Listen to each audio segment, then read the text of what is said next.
La primera página de la Biblia contiene una tensión silenciosa que pocos se atreven a mirar de frente. En Génesis capítulo 1, Dios crea al hombre y a la mujer juntos, como culminación de toda la obra creativa. El texto dice: hagamos al hombre a nuestra imagen, conforme a nuestra semejanza. Y luego declara que los creó varón y hembra. Todo ocurre dentro de una estructura ordenada de 6 días. El ser humano aparece como parte del proyecto cósmico, dentro de un mundo ya completo, bendecido y declarado bueno. Pero apenas un capítulo después, el relato parece reiniciarse.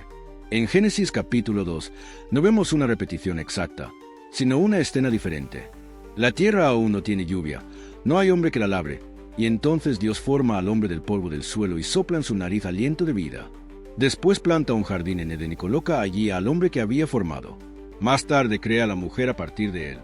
La pregunta inevitable surge: ¿estamos leyendo el mismo evento narrado con más detalle, o estamos frente a 2 momentos distintos? El texto no lo explica abiertamente. Simplemente coloca ambos relatos uno tras otro, como si asumiera que el lector comprenderá la diferencia. En Génesis 1, la palabra hebrea utilizada es Adam, pero no como nombre propio, sino como término colectivo que significa humanidad. Allí no se menciona polvo, ni jardín específico, ni un acto individualizado de soplar aliento en una persona concreta. Es una proclamación universal. La humanidad creada a imagen de Dios, con dominio sobre la tierra. En Génesis 2, en cambio, la narrativa es íntima, casi artesanal. Dios forma al hombre del polvo. El verbo utilizado describe la acción de un alfarero moldeando barro. Luego sopla en su nariz aliento de vida. Aquí el texto no habla de humanidad en abstracto, sino de un individuo específico. Más adelante sabremos su nombre: Adán. Este contraste ha generado debates durante siglos. Algunos sostienen que Génesis 2 simplemente amplía los detalles de Génesis 1. Sin embargo, el orden de los acontecimientos y el enfoque narrativo no son idénticos. En el primer capítulo, la humanidad aparece simultáneamente como varón y hembra. En el segundo, el hombre está solo por un tiempo, antes de que la mujer sea formada. Además, Génesis 2 introduce un elemento que no aparece en el primero: el jardín de Edén como espacio delimitado y especial. El hombre no es creado dentro del jardín, sino colocado en él. Esto sugiere que el jardín no abarca toda la tierra, sino que es un lugar específico dentro de una geografía más amplia. Si Génesis 1 describe la creación de la humanidad en general, y Génesis 2 describe la formación particular de Adán como figura central dentro de un propósito espiritual específico, entonces surge una posibilidad teológica profunda. Podría haber existido humanidad fuera del Edén mientras Adán era establecido dentro de él como representante especial. El texto no afirma esto explícitamente, pero tampoco lo niega. La Biblia, en su forma más primitiva, no parece interesada en detallar todos los aspectos biológicos o culturales del ser humano. Su foco está en la relación entre Dios y el hombre, especialmente en el hombre que recibe un mandato, un jardín y una responsabilidad moral. El soplo de vida es clave. En Génesis 1 no se menciona ese acto personal. En Génesis 2 sí. Ese soplo no solo da vida biológica, sino que establece una dimensión espiritual. Adán no es simplemente un organismo viviente, es un ser consciente delante de Dios, capaz de obedecer o desobedecer. Por eso la tensión entre ambos capítulos no debe verse como contradicción, sino como revelación progresiva. Génesis 1 nos muestra la humanidad como creación divina. Génesis 2 nos muestra al hombre en relación directa con Dios, dentro de un pacto implícito. Y aquí comienza el verdadero misterio. Si la humanidad ya existía en un sentido amplio en Génesis 1, ¿qué diferencia a Adán en Génesis 2? ¿Era simplemente el primer hombre biológico, o era el primer hombre espiritual, el primero en recibir una comisión moral directa? Esta pregunta no es moderna. Está sembrada en el texto desde el principio, y lo que descubramos al examinarla cambiará la forma en que entendemos no solo a Adán, sino también a los llamados cavernícolas y la verdadera definición bíblica de lo que significa ser humano. Si aceptamos que Génesis 1 y Génesis 2 pueden estar mostrando dimensiones distintas de la creación humana, entonces el relato de Caín en Génesis 4 se convierte en una pieza clave del rompecabezas. Después de que Adán y Eva son expulsados del jardín de Edén, la narrativa se enfoca en sus hijos, Caín y Abel. Conocemos la historia. Caín, consumido por los celos, asesina a su hermana en el primer acto de violencia registrado en la Escritura. Pero es lo que ocurre después lo que abre una grieta en la interpretación tradicional. Cuando Dios confronta a Caín y lo sentencia a ser errante y extranjero en la tierra, Caín responde con temor: «Cualquiera que me halle me matará». Esta declaración es desconcertante si asumimos que en ese momento solo existían 4 personas en el mundo: Adán, Eva, Caín, hasta hace poco, Abel. ¿Quién podría matarlo? ¿De quién huía realmente? El texto no ofrece una explicación directa. No dice que su miedo fuera infundado. Tampoco limita la población mundial a una sola familia nuclear. Simplemente registra el temor de Caín como algo lógico dentro del contexto. Dios incluso coloca una señal sobre para que nadie lo mate, lo que sugiere la existencia real de otros potenciales agresores. Luego viene otro detalle aún más inquietante. Caín se establece en la tierra de Nod, al oriente del Edén. Allí conoce a su mujer. Tiene un hijo llamado Enoc y construye una ciudad. El concepto mismo de ciudad implica una población significativa, una estructura social, una comunidad organizada. No estamos hablando de una cabaña aislada, sino de un asentamiento estable. La pregunta surge inevitable: ¿de dónde salió la esposa de Caín? La explicación tradicional afirma que era una hermana o pariente cercana, basándose en que Adán y Eva tuvieron otros hijos e hijas. Esto es posible dentro del texto, ya que Génesis 5 menciona descendencia adicional. Sin embargo, el relato no se detiene en esa genealogía en el momento de Caín. La narrativa avanza como si la existencia de otros seres humanos fuera un hecho asumido. Aquí es donde la distinción entre la humanidad general de Génesis 1 y la línea específica de Adán cobra relevancia.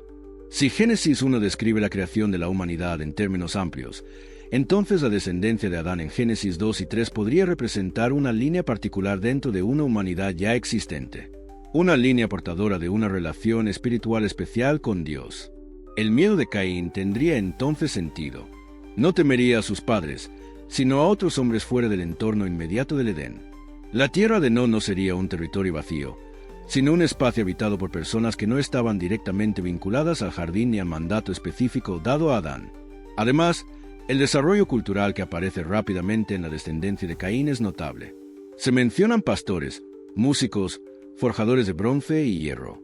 La civilización emerge con una velocidad sorprendente.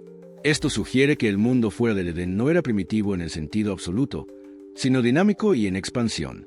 Sin embargo, el relato bíblico no glorifica esa civilización. Al contrario, la línea de Caín es asociada con violencia creciente. Lamec, descendiente suyo, se jacta de matar a un hombre por herirlo. La cultura progresa, pero el corazón humano se corrompe. Esto nos conduce a una posible conclusión inquietante. La humanidad fuera del Edén podía ser plenamente humana en términos biológicos y culturales, pero no necesariamente partícipe de la relación espiritual directa que comenzó en el jardín. La diferencia no sería genética, sino espiritual. El texto no presenta a Caín como menos humano, pero sí lo muestra separado de la presencia inmediata de Dios. Es un errante, un constructor de ciudades, un fundador de linajes culturales, pero también el símbolo de la ruptura. Así, el misterio de Caín no es un simple detalle narrativo. Es una ventana a una humanidad más amplia. Una humanidad que existía, crecía y se organizaba mientras el drama espiritual iniciado en Edén comenzaba a desplegarse. Y si eso es cierto, entonces la pregunta sobre los cavernícolas cambia por completo. La Biblia no parece interesada en describir todas las poblaciones humanas del mundo antiguo. Su foco está en la línea a través de la cual Dios revelaría su propósito redentor. Pero antes de llegar a esa conclusión final, debemos profundizar en lo que realmente significa ser creado a imagen de Dios. Porque allí, y no en la biología, podría encontrarse la verdadera diferencia.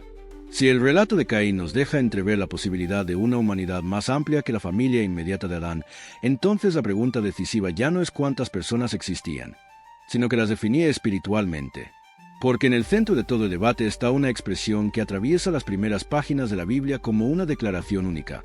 El hombre fue creado a imagen y semejanza de Dios. En Génesis 1, esa afirmación aparece como un decreto solemne. No se dice que los animales compartan esa condición, ni que la tierra la posea. Solo la humanidad recibe ese sello distintivo. Pero el texto no explica en qué consiste exactamente esa imagen. No describe rasgos físicos ni habilidades técnicas. No habla de inteligencia en términos modernos. Simplemente establece un estatus. Durante siglos, teólogos y estudiosos han debatido su significado. Algunos han propuesto que la imagen de Dios reside en la racionalidad humana, en la capacidad de pensar y reflexionar. Otros han visto en ella la dimensión moral, la posibilidad de distinguir entre el bien y el mal.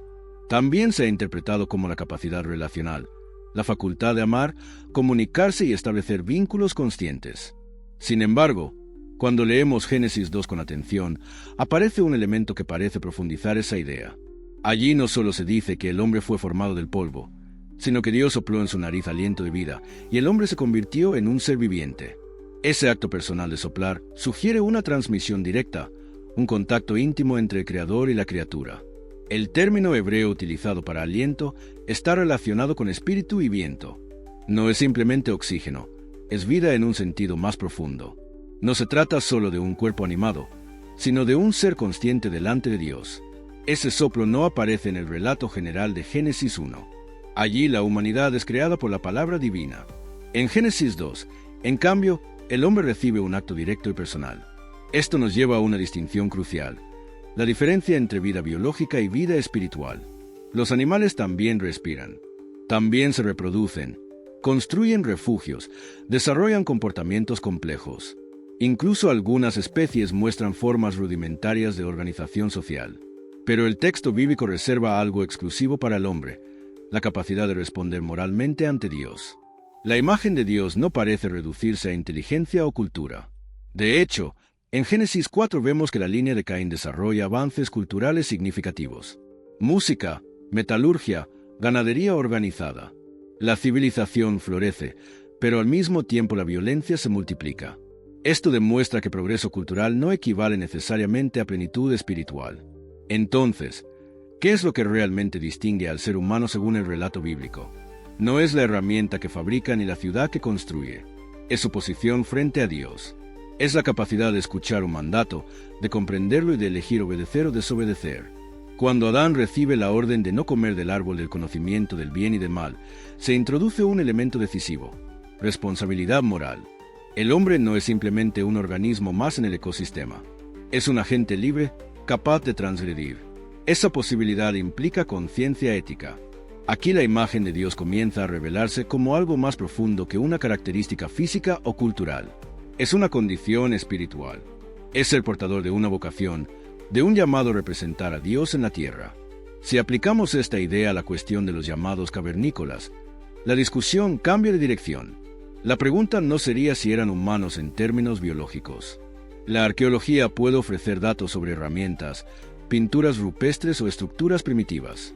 Pero la Biblia no está interesada en definir humanidad por esos parámetros. El texto bíblico se centra en el momento en que Dios establece una relación consciente con el hombre. No describe el desarrollo evolutivo de técnicas o sociedades. Describe el inicio de una historia espiritual. Y en esa historia, la imagen de Dios implica una conexión, una responsabilidad y una posibilidad de comunión. Por eso, la verdadera línea divisoria no es tecnológica ni cultural. Es espiritual. Puede haber seres humanos que construyan ciudades y desarrollen arte, pero si no participan de la relación con Dios, el relato bíblico no los coloca en el centro de su narrativa redentora. La imagen de Dios, entonces, no es un detalle decorativo. Es el eje que define lo que significa ser plenamente humano dentro del marco bíblico. Y comprender esto nos prepara para enfrentar un pasaje aún más enigmático: la misteriosa distinción entre los hijos de Dios y los hijos de los hombres. Cuando llegamos a Génesis 6, el relato bíblico introduce una de las expresiones más enigmáticas de todo el Antiguo Testamento. Los hijos de Dios vieron que las hijas de los hombres eran hermosas y tomaron para sí mujeres. El texto es breve, casi abrupto, pero sugiere una fractura profunda dentro de la humanidad. No explica con detalle quiénes son estos grupos, pero deja claro que su unión marca el inicio de una corrupción generalizada que precede al diluvio. Existen varias interpretaciones históricas sobre este pasaje. Algunos han propuesto que los hijos de Dios eran seres celestiales. Otros, en cambio, sostienen que se trata de una distinción entre dos linajes humanos: la descendencia de Set, asociada a la adoración y al nombre del Señor, y la descendencia de Caín, vinculada a la violencia y al desarrollo cultural desligado de la comunión con Dios. Si leemos el contexto inmediato, notamos que Génesis 4 presenta la línea de Caín, mientras que Génesis 5 traza la genealogía de Set. Esta estructura literaria parece preparar el terreno para una comparación. En el capítulo 4, la descendencia de Caín progresa culturalmente, pero también se hunde en la violencia. En el capítulo 5, la genealogía de Set enfatiza la continuidad de una línea que invoca el nombre del Señor. Cuando Génesis 6 habla de hijos de Dios y hijos de los hombres, la expresión podría señalar precisamente esa diferencia espiritual. No una diferencia biológica, sino una distinción de identidad. Un grupo definido por su relación con Dios, otro por su pertenencia a una humanidad desligada de esa relación. Si esta lectura es correcta, entonces la humanidad descrita en los primeros capítulos del Génesis no es homogénea en términos espirituales. Desde muy temprano, el texto muestra una división interna. No todos caminan en la misma dirección. No todos viven bajo la misma conciencia moral. El resultado de esa mezcla es descrito como devastador. La maldad del hombre se multiplica en la tierra, y todo designio de los pensamientos de su corazón es continuamente malo. La corrupción no es presentada como un fenómeno superficial, sino como una inclinación profunda. El problema no es tecnológico ni social, es espiritual. Esta división refuerza la idea que venimos desarrollando. La Biblia no define al ser humano únicamente por su capacidad de construir o reproducirse. Define la verdadera humanidad por su orientación hacia Dios. Los hijos de Dios representan una línea que preserva esa relación. Los hijos de los hombres simbolizan una humanidad que vive al margen de ella. El diluvio, entonces, no aparece como un castigo caprichoso, sino como una respuesta a una humanidad que ha perdido el sentido de su vocación original. Solo Noé es descrito como justo y perfecto en sus generaciones, no porque fuera biológicamente distinto, sino porque caminaba con Dios. Aquí el texto vuelve a colocar el foco en la relación. Noé no es presentado como un inventor brillante ni como un líder militar. Es un hombre que mantiene una conexión espiritual en medio de un mundo corrupto. Esa conexión es la que lo distingue. Si volvemos a la pregunta inicial sobre los cavernícolas, este pasaje nos ofrece una clave adicional. La Biblia no clasifica a los seres humanos por su nivel de desarrollo cultural. La verdadera línea divisoria es espiritual. Puede haber civilizaciones avanzadas y, sin embargo, alejadas de Dios. Puede haber sociedades primitivas que, sin grandes estructuras, caminen en comunión con Él. La expresión hijos de Dios no señala superioridad genética, señala identidad espiritual.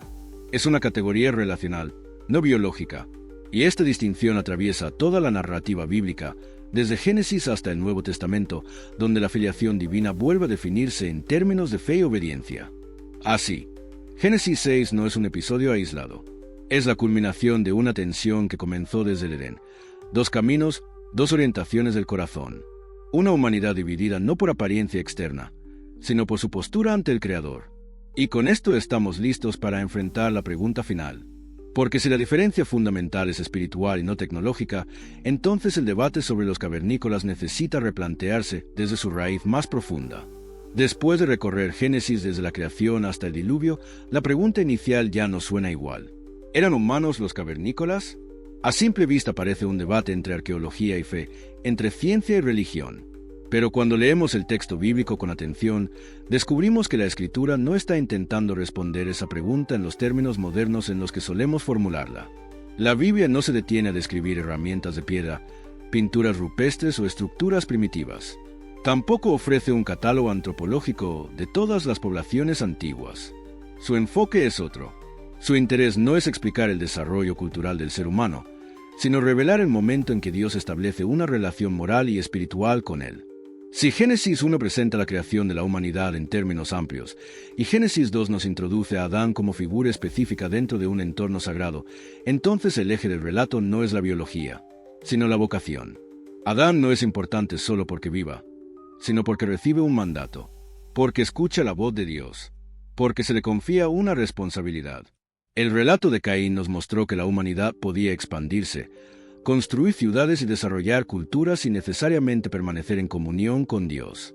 Génesis 6 nos reveló que incluso dentro de la misma especie humana puede existir una división espiritual profunda, hijos de Dios e hijos de los hombres.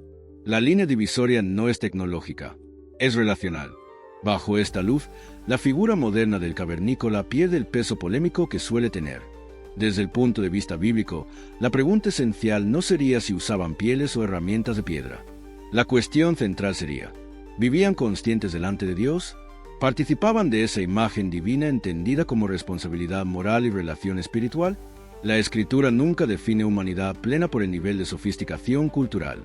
Un pastor nómada puede ser presentado como justo delante de Dios, mientras una ciudad floreciente puede convertirse en símbolo de corrupción. El criterio no es el progreso técnico, sino la orientación del corazón.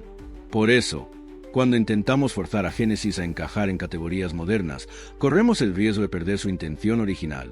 El texto no está preocupado por trazar una línea entre hombres primitivos y hombres civilizados. Está narrando el drama de una humanidad llamada a reflejar a su Creador y la tragedia de su caída. Incluso el polvo del que es formado Adán tiene un significado simbólico. El hombre comparte la materialidad de la tierra, pero recibe algo más, el aliento. Ese soplo es lo que lo coloca en una posición única. No porque su cuerpo sea distinto en composición, sino porque su vida está ligada a un propósito. Si existieron seres humanos viviendo en cuevas, cazando y organizándose en tribus, la Biblia no los excluye del marco general de la humanidad creada por Dios. Lo que sí deja claro es que la verdadera dignidad humana no depende de la complejidad cultural, sino de la imagen divina y de la capacidad de responder al llamado del Creador. Al final, la pregunta más profunda no es si los cavernícolas eran humanos. La pregunta es qué entendemos por humano. ¿Un organismo que respira y se reproduce? ¿Un ser que fabrica herramientas? ¿O un ser que puede escuchar la voz de Dios y elegir? Génesis no intenta satisfacer nuestra curiosidad científica. Nos confronta con una verdad más incómoda. Nos dice que ser humano implica responsabilidad, implica libertad moral, implica posibilidad de comunión o de ruptura. Y ahí está el verdadero secreto de Génesis, uno que muchas veces pasamos por alto.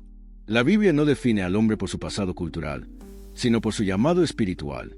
No nos invita a mirar atrás con superioridad hacia supuestos hombres primitivos. Nos obliga a mirarnos a nosotros mismos. Porque la verdadera cuestión no es si aquellos que vivieron en cuevas eran humanos. La cuestión es en nosotros. Con toda nuestra tecnología y conocimiento, estamos viviendo como portadores conscientes de esa imagen divina. Ese es el núcleo del relato. Ese es el misterio que Génesis deja abierto. Y ese es el desafío que atraviesa todas las generaciones. No basta con estar vivos. La pregunta eterna es si estamos viviendo como verdaderamente humanos delante de Dios.